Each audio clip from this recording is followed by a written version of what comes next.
केलं येणार असंही आवाहन केलेलं मीरा भाईंदरमध्ये. कोण सदावरती येणार आहे. तो जर एका बापाची औलाद असेल तर त्यांनी 4 तारखेला मीरा भाईंदरमध्ये यावं. त्याचं चॅलेंज मी स्वीकारलं.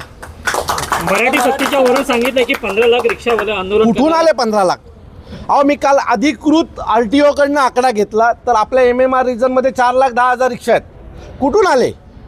दुसरी गोष्ट, यातले 65% रिक्षावाले हे मराठी आहेत. मुंबईतला काही भाग सोडला आणि ठाणे शहर किंवा मीरा भाईंदरमधला काही भाग सोडला तर बाकीच्या संपूर्ण कल्याण, डोंबिवली, ठाणे या भागामध्ये प्रचंड मोठ्या प्रमाणात मराठी रिक्षावाले आहेत. 65% वरती रिक्षावाले मराठी आहेत आणि बऱ्यापैकी जे भैया रिक्षा चालवतात त्याचं परमिट मराठी माणसाचं आहे.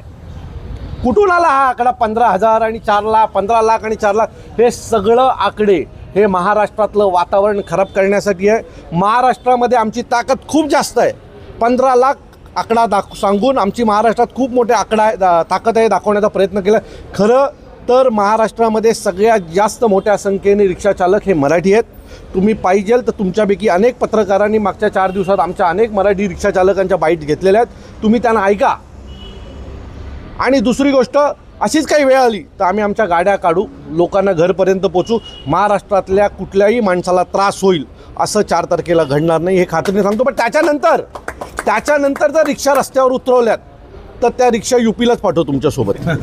आले तर मनसैनिकांवरती काल गुन्हे दाखल झाले, काय सांगाल? मला असं वाटतं की कालची जी घटना आहे, सदावर्ते नावाचा एक टुकार माणूस हा स्वतःच्या प्रसिद्धीसाठी प्रत्येक ठिकाणी जातो. मराठी भाषेबद्दल, मराठी नेत्यांबद्दल सतत वाईट बोलत असतो. कालही मीरा भाईंदरमध्ये येऊन त्याने तशाच प्रकारचं वक्तव्य करण्याचा प्रयत्न केला आणि तो जो प्रयत्न आहे तो आमच्या महाराष्ट्र सैनिकांनी काल हाडून पाडला. आमचं सचिन असेल, हेमंत असेल, आमची सगळीच टीम कालही त्याच्या अंगावर गेली. ज्या पद्धतीने पोलिसांनी आमच्या मुलांना काल दाबण्यात आलं, गळे दाबण्यात आले, सो या सगळ्याचा विरोध करण्यासाठी मी आज पोलीस स्टेशनला आलेलो आहे. खरं तर महाराष्ट्र शासनाने किंवा गृह खात्यानेच सदावर्तेला सूचना दिल्या पाहिजेत. ह्या गोष्टी घडतात का? तो कारण नसताना, म्हणजे कुठलाही विषय असो, सदावर्ते आम्हाला मध्ये आणतो, मराठी भाषेला मध्ये आणतो, सतत भाषेच्या विरोधात काम करत असतो आणि तो या सगळ्या गोष्टी, त्याला मिळालेलं संरक्षण याचा गैरफायदा घेऊन खूप जोरजोरात बोलण्याचं काम करतो. आमची गृह खात्याला आणि माननीय गृहमंत्र्यांना विनंती आहे की सदावर्तेला आवर घाला, नाहीतर सदावर्तेला आता आमचा जो काही पेशन्स आहे तो संपायची वेळ आलेली आहे. एक दिवस येईल की सदावर्तेला रस्त्याने कपड्याशिवाय फिरवलं जाईल, एवढं नक्की. काल तो निवेदन दिलेलं आहे, पोलिसांना काय मागणी आहे? आमची मागणी आहे की काल तो जो काही बडबडत होता, खरं तर तो दारू पिऊन बडबडतो की काय कळत नाही. कारण ज्या पद्धतीने काल तो ओरडत होता, बडबडत होता, वकील होता की कोण होता कळत नाही. मला असं वाटतं की ज्या प्रकारे त्याचं बिहेवियर आहे आणि जो तिथे तो बडबडत होता त्याच्या विरोधात देखील आम्ही आता तक्रार केलेली आहे आणि त्याच्यावर गुन्हा दाखल झाला पाहिजे अशी मागणी आम्ही आता नवघर पोलीस स्टेशनला केलेली आहे. अपेक्षित आहे की आज संध्याकाळपर्यंत याच्या बाबतीत योग्य ती कारवाई होईल. नाही झाली तर सदावर्तेला आम्ही धोपटल्याशिवाय राहणार नाही. सतत सन्माननीय साहेबांच्या विरोधात बोलणं, आम्ही तर आमच्या पक्षाकडनं एकही माणूस त्याच्याबद्दल समोरून बोलायला जात नाही. तो दरवेळेला काय घडलं की सुरुवात सन्माननीय साहेबांपासून करतो, मराठी भाषेपासून करतो आणि हे जाणून बुजून तो आम्हाला भडकवण्याचा प्रयत्न करतोय.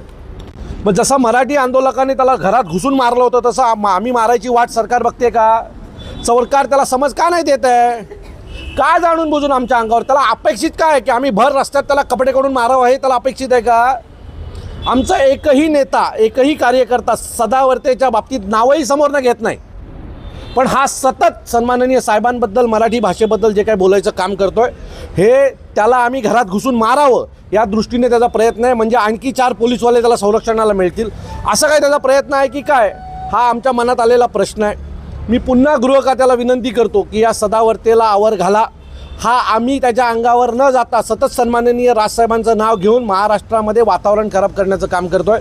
जर गृह खाता याला समज देणार नसेल तर आम्ही कायदा हातात घेऊ आणि आमची लाताबुक्क्याची भाषा जी आहे ती त्याला समजावून सांगू. मराठी सक्तीचे समर्थन केलेलं नाही, त्यांचं असं म्हणणं आहे की